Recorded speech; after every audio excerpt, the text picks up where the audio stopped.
Hello, my reading friends. Today we are going to read MOG and the V.E.T, written by Judith Kerr. MOG and the V.E.T. One day MOG was trying to catch a butterfly.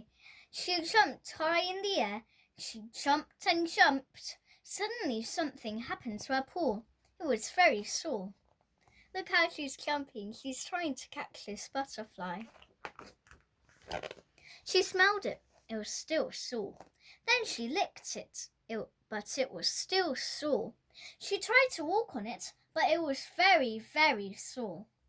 MOG thought, I've got 3 other paws. I'll just walk on them instead. I have so many paws.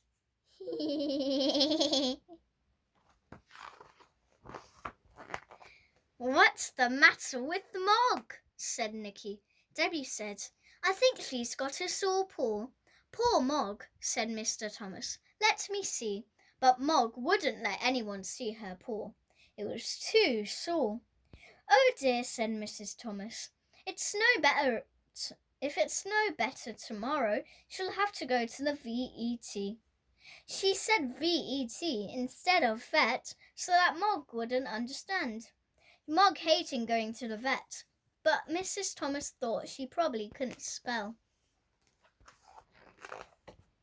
That evening, MOG did not want to eat her supper because her paw was too sore. It was so sore that she couldn't sleep. In the morning, she did not eat her breakfast. She just lay on the floor feeling sad. Suddenly, she was not on the floor anymore. Mrs. Thomas had picked her up. MOG thought, what's happening? It's rude to pick me up without asking me first. Then she was in a basket, but it was not her proper basket. It was a nasty basket that shut her in. MOG did not like that basket. She meowed a big meow. Debbie said, It's all right, MOG. We're taking you to have your paw made better. But MOG just wanted to get out of the basket. Then they were in the car. It made a big noise and there were houses and trees, and people rushed past outside. MOG knew that was not right. She meowed and meowed. At last the houses stopped rushing past, and suddenly MOG was in a room. Here it says waiting room. I suppose they're going to wait for their appointment. It was a room with lots of other animals. MOG thought, I knew it! This is the place I hate! And she meowed more than ever. The other animals were sitting quietly with their people. They were surprised to hear MOG make so much noise. Why can't insects go to the vet? I need some paws made better too! It's all right, MOG, said Debbie. It's all right, MOG, said Nicky. It's all right, Puss, said the nurse. But MOG wouldn't stop meowing. After a while, the other animals thought perhaps MOG knew something they didn't. All the dogs began to bark.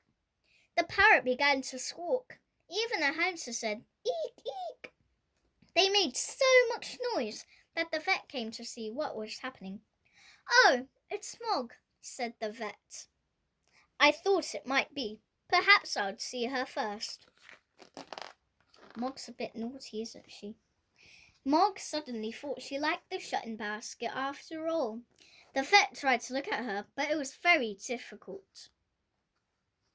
Perhaps this way will be easier, said the vet. Now, said the vet at last. Now let's have a look at that paw. He did something very quickly. Then he said, all done. She had a nasty thorn in her paw. And look, here it is. Now just give her a little pill and... Insects don't need pills. Why do animals need pills? Tell us in the comments. Ow, said the vet. Oh, MOG, said Debbie. I'm so sorry, said Mrs. Thomas. Look out for that cat, shouted the vet. Quick, catch it, shouted the nurse. I'll catch it, thought a big dog. And I'll catch it too, thought a little dog. But I'll catch it first, thought a third dog. Heel, sit, stay, and come back, shouted the dog's people, but the dogs took no notice. They're all going wild, shouted the nurse. The hamster got mixed up in the wild rush. The vet got mixed up too. Stop! We can't have animals going wild, said the vet. The dog's people all shouted, Heel, sit, stay, and come back. Again, and after a while the dogs stopped. Come on, Mog, said Nicky. You're a very silly cat. Back into your basket, said Debbie. What do insects need to go in? Horns? Tell us. Oops, sorry. Goodbye, said the vet. I think she would be all better in the morning after a good night's sleep. And that night Mog did have a good sleep. But the vet did not have a good sleep. The vet had a dream. It was a dream about wild animals. Where do insects live? Where do they even sleep? We need to sleep on the floor. Mog had a dream too, but it was a lovely dream. Mog dreamt that she was a butterfly. And in the morning her paw was no longer sore, and it was not sore when she licked it. It was not sore when she walked on it. It was not sore when she jumped up high. She was better. She was all better. She was totally, completely better. And the vet was almost better too. Well, I hope you enjoyed reading with me today. Join us for more stories.